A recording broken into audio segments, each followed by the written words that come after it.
as we gather in the quiet of this evening, under the gentle watch of the stars above, let us open our hearts and minds to a tale of timeless wisdom and divine guidance. In the spirit of love, hope, and faith, we journey together through a story that illuminates the path of true enlightenment and service. Let the peace of this moment envelop us as we reflect on the power of compassion and the boundless grace of the Almighty. Today's message comes from the book Jesus in the Home by Neio, Lucio, psychographed by the medium Francisco Xavier. During the meeting, everyone was discussing the predominance of wise men on the earth when Jesus calmly and simply began to recount a story. Many years ago, when the world was in grave danger due to a calamitous crisis of ignorance and wickedness, the Almighty Father sent it a messenger of knowledge, whose mission it was to deliver the glorious message of eternal life. Upon taking human form in the physical realm, the learned worker became a teacher and greatly interested in literature. He fell in love with intellectual works exclusively and distanced himself in disgust from the unlearned crowds, believing that he was living on the enlightened vanguard, which was inaccessible to the understanding of ordinary folk. When the merciful Lord saw that the man was unable to live up to his commitments, he arranged for the visit of another messenger of knowledge, who after some time became a revered doctor. This new herald of providence took refuge in a room full of herbs and medicinal brews, only showing an interest in helping important patients who were able to pay him handsomely, and stating that common folk were too broke to be of interest to him. So the all-caring Father decided to send yet another messenger of knowledge, but this one became a famous warrior. He used his sword of reckoning with great skill.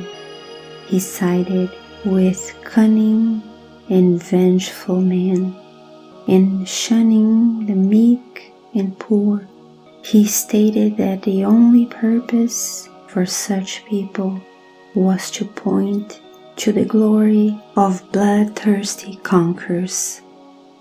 Saddened by so much failure, the Supreme Lord sent yet another missionary of knowledge, who soon became an excellent musician. He confined himself to rich and lavish halls, composing music that intoxicated ephemerally happy people's hearts with pleasure, and vowed that the populace would not seduce his abilities, which he believed to be exceptionally advanced for his time. It was then that the Sublime Father again worried by such failures, ordered a messenger of love to be sent to humankind. With great mercy, this messenger was able to reach the four corners of the world. He felt compassion for the teacher, the doctor, the warrior, and the musician, to the same extent that he felt mercy for the misfortune and primitiveness of the crowds. Determined to work in God's name, he became the diligent servant to all. He began to work for the common good, and identifying with the people to whom he had come to serve, he forgave infinitely and repeated the same effort or the same lesson 1,000 times over. If he was humiliated or persecuted, he tried to see the offense as a beneficial challenge to his ability to perform regenerating deeds, so that he could bear witness to his trust in the Father who had sent him. In order to love his brothers and sisters in struggle without holding back, many times he was compelled to pray for help from heaven when faced with the claws of slander and sarcasm. Nonetheless, he found in the lowest of manifestations of human nature even more reasons to dedicate himself with more fervor to better his fellow beings who had yet to come to know the grandeur and sublimity of the benevolent Father who had given them life.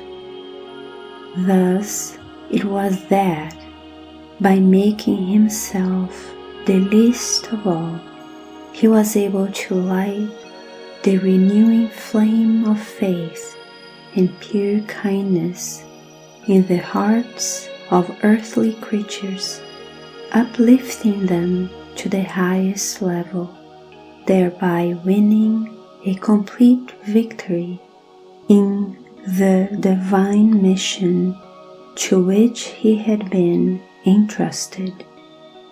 There was a slight pause in the sweet words of the Messiah, and in light of the calm that had spontaneously come over the noisy room of a few minutes ago, he concluded with an expressive tone in his voice. Education and sanctification represent inseparable forces of the Spirit's glory. Knowledge and love are the two wings of the angels that have reached for the divine throne.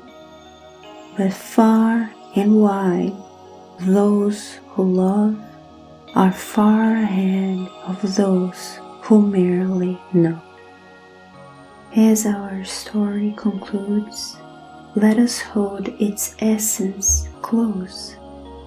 Love surpasses knowledge, and in serving others, we fulfill our highest calling.